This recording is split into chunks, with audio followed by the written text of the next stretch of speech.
Bueno, vamos a retomar un tema que charlábamos un poco el día de ayer con Juanma Berlanga. Tiene que ver con el acuerdo capital, en este caso con una obra en concreto, mediante la cual el gobierno de la provincia destinaría casi 24 millones de pesos para ponerle luminaria al puente colgante. Mucho se discute si realmente es una prioridad de los santafesinos, ¿no? En un contexto de endeudamiento para bacheo de 80 millones, gastamos 24 millones en ponerle luces al puente colgante. En un contexto donde la emergencia hídrica, y creo yo, la falta de políticas públicas en la ciudad de Santa Fe, ha hecho que muchos barrios estén mucho peor que otros años, pero le vamos a poner luces al puente colgante. Está con nosotros Pablo Bosch, colega, periodista y referente del partido Pares. Gracias por venir, Pablo. Gracias a ustedes por la invitación. Bueno, con asombro, como muchos santafesinos, recibiste esta noticia de la apertura de sobres, ver al gobernador y al intendente de la ciudad hablando de 24 millones para iluminar el puente colgante. El asombro más que todo tuvo que ver con la referencia al acuerdo capital. Por ahí se puede discutir si en el conjunto del presupuesto municipal y los fondos que la provincia gira en la ciudad hay margen para esta inversión. Pero la referencia al acuerdo capital me parecía que era un equívoco, que daba una señal que desdecía incluso lo que ese acuerdo expresó en su momento. Hay que recordar que se firmó en el contexto de la campaña electoral posterior a las PASOs, en un marco en donde la discusión, al menos acá en la ciudad de Santa Fe, estaba centrada en una supuesta ausencia de la provincia, acompañando con inversiones importantes a la ciudad, una situación que no resiste análisis, porque cualquier estudio más o menos serio y con honestidad intelectual de los presupuestos demuestra que la parte que le toca al departamento de la capital y a la ciudad de Santa Fe es muy importante, incluso comparada con Rosario en varios rubros. En seguridad, en obras públicas, obviamente en personal, porque el Estado tiene una fuerte presencia también aquí, medido por inversión por habitante, medido de inversión por kilómetro cuadrado, o sea, la presencia de la provincia es muy importante.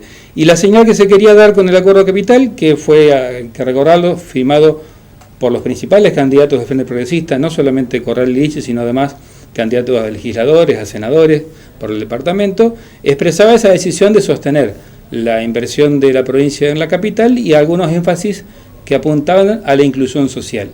Fue un acuerdo público, documentado, hay un acta que fue incluso rubricada delante de testigos periodísticos y políticos que estuvimos presentes en ese acto, y donde claramente la obra del puente colgante no está. Hay edificios emblemáticos, hay mucha obra hídrica, hay obras de pavimentación, hay obras de infraestructura educativa y cultural, pero el puente colgante no está. O sea que en ese momento ni figuraba esto. No figuraba. ¿Y por qué crees y no es un acuerdo, al menos en su momento como fue presentado, no es un acuerdo que haya quedado abierto a incorporaciones a negociación. ¿Por qué fue crees una expresión que se presenta en el marco del acuerdo capital? Esto del puente colgante. Desconozco por qué se lo presenta. Posiblemente alguien ha entendido que ahí había alguna economía de mensaje y habrá entendido que se puede vincular cualquier aporte provincial a ese marco de referencia del acuerdo capital. Quizás no participamos nosotros en esa instancia de decisión, pero sí claramente lo que hay que decir que en el acuerdo capital el puente colgante no está. Y que el acuerdo capital expresaba otras orientaciones, expresaba además prioridades y criterios políticos para la asignación de la obra pública que no están presentes en este momento. O sea, la analogía que ustedes hacían es muy clara. Hace poco tiempo, tras creo que 2 meses y pico de debate en el Consejo Municipal, sale un endeudamiento para bacheo, que además hay que decirlo,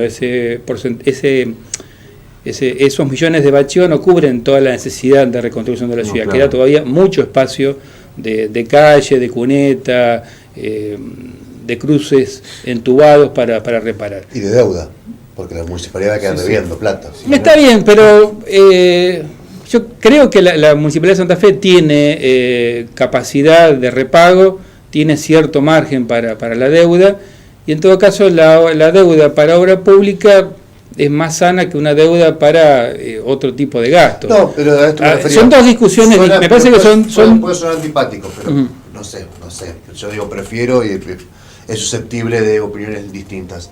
Prefiero esos 24 millones poniéndoselo a la municipalidad para bacheo y que no deba 24 millones al municipio. Eso total.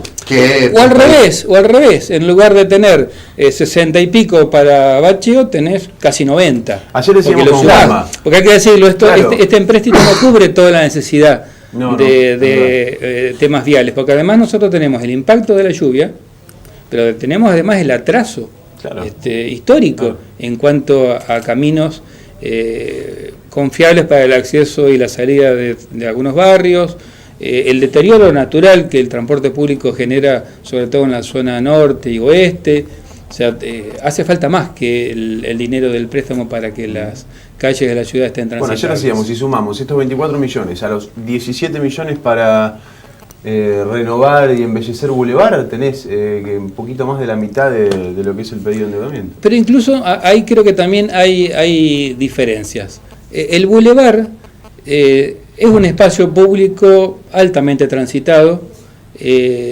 Su mejoramiento, sobre todo en el cantero central, tiene un sentido diferente a las luces del puente.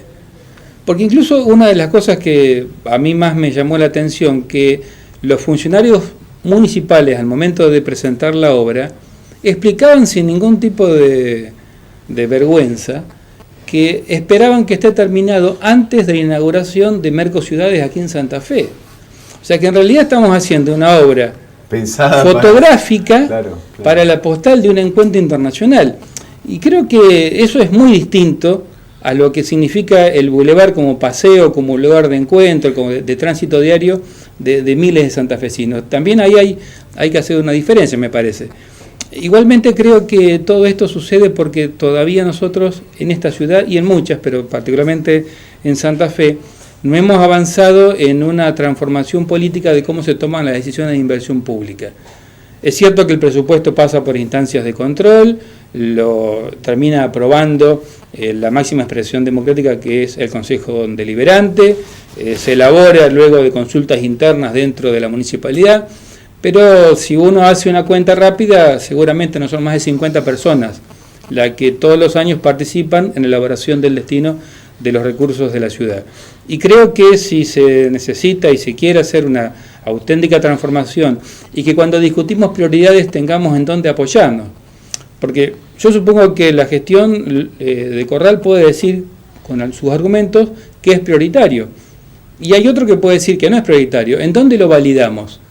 ¿En dónde establecemos cuál es la regla de esas prioridades? Y me parece que ahí hay una falta de un proceso de participación, de consulta, un sistema más permanente de intervención del vecino, de sus organizaciones, para que al menos la agenda de trabajos, las decisiones estratégicas de inversión pasen por una instancia más amplia que la que hoy determina el funcionamiento entre el Consejo y el Intendente. Hay experiencias que se habían iniciado aquí en la ciudad de Santa Fe que luego fueron abandonadas y que me parece que son un retroceso. El presupuesto participativo es un ejemplo de eso. La posibilidad de que la descentralización que se fue haciendo en distritos se vaya nutriendo, además de otros mecanismos de consulta e intervención del vecino y sus organizaciones, también es una tarea que se ha paralizado. Y creo que eso empobrece la política, debilita al conjunto ciudadano al momento de definir el rumbo de los dineros públicos, y creo que achata la perspectiva de la gestión pública, porque en definitiva una decisión de inversión debería estar atada a un proyecto, debería estar atada a prioridades democráticamente definidas, y deberíamos ser además conscientes de que esta ciudad, como muchas, que crece y que además crece en forma desigual, no lo hace únicamente por una mala decisión del Estado. Lo hace porque el Estado convive con actores privados que también toman decisiones y lo hacen. Nosotros hicimos en su momento, cuando iniciamos nuestra campaña para concejales en 2013, que nos tocó participar, habíamos hecho un estudio de cómo se había comportado la inversión privada en la última década y la inversión pública. Y lo que encontramos es que por cada peso que el Estado municipal ponía, mayoritariamente en los barrios o de Boulevard al norte, el sector privado ponía 20 en la zona del macrocentro entre bulevares. O sea, no había forma a este ritmo de que el Estado municipal, incluso con la ayuda del provincial, pueda equilibrar o emparejar la balanza de cómo se venía desarrollando la ciudad. Claro. Un fuerte crecimiento, sobre todo en Torres, en la zona del macrocentro, y un crecimiento, bueno, con lo que se puede, con lo que el Estado llega en el resto de la ciudad. Pablo, vos sabés que me parece interesante esto que decís de que son 50 personas más o menos, yo creo que menos, las que terminan definiendo Sumo a los asesores. Un presupuesto, Sumo a los asesores. Un presupuesto fuerte en la gestión pública. Por ejemplo, algo que pasó en Alto Verde estas últimas inundaciones. Los vecinos, con el plan ABRE que se hizo, se pavimentó el acceso desde el puente de Héroes de Malvinas hasta el ingreso de Alto Verde, más o menos para que la gente se ubique. Los vecinos chochos por el asfaltado porque estaba destruido. Ahora, si le preguntás al vecino de las manzanas 7, 8, 9, 2, 1, que hubiesen preferido y que se fortalezcan las defensas, se trabaje sobre el interior del distrito y después empecemos a hablar sobre el ingreso, como digamos marcando una prioridad. Está bueno escuchar también eso, porque tal vez con la misma plata se hubiese evitado salvar manzanas que se anegaron, bienes que se perdieron, familias que se tuvieron que ir del lugar.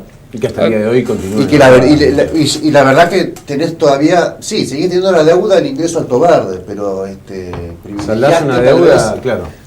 Vos sabés que cuando tomás decisiones lo hacés con presupuestos acotados frente a necesidades que son mucho más importantes que esa disponibilidad que vos tenés. Entonces la prioridad es importante cómo se define.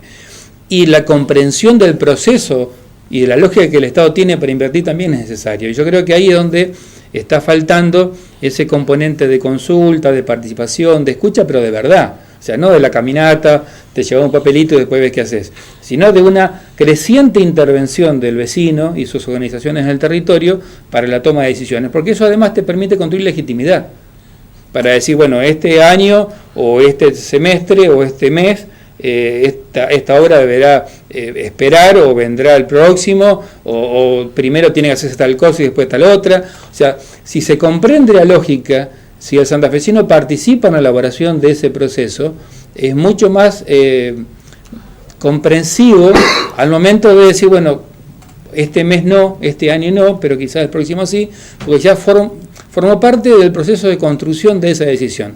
Y creo que eso fortalece al Estado, porque el Estado además necesita fuerza para otras cosas, no solamente para poder bancarse la crítica y explicarle a la gente por qué hace una cosa y no la otra, sino porque el Estado tiene que permanentemente conseguir recursos para sostener estas inversiones.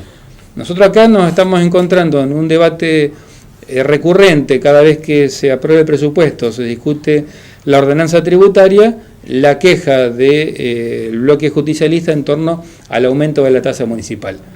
Una tasa municipal que tiene un aumento a partir de una valoración de variables económicas que evolucionan año a año, que ha hecho una distribución de los esfuerzos tributarios bastante justa, creando zonas tributarias muy amplias, casi 45 que antes no teníamos, distinguiendo situaciones edilicias, de infraestructura, de servicios, con un criterio de justicia que no existía, y el Estado necesita seguir avanzando sobre otras situaciones que también serían justas.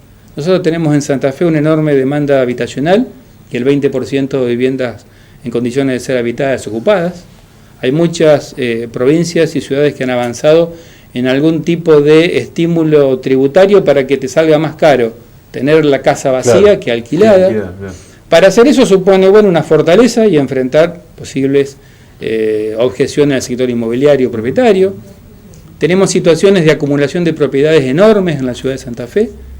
Hay empresas o particulares que tienen más de 200 propiedades a su nombre y tributan igual que cualquiera de nosotros que pueda tener una o alquilar.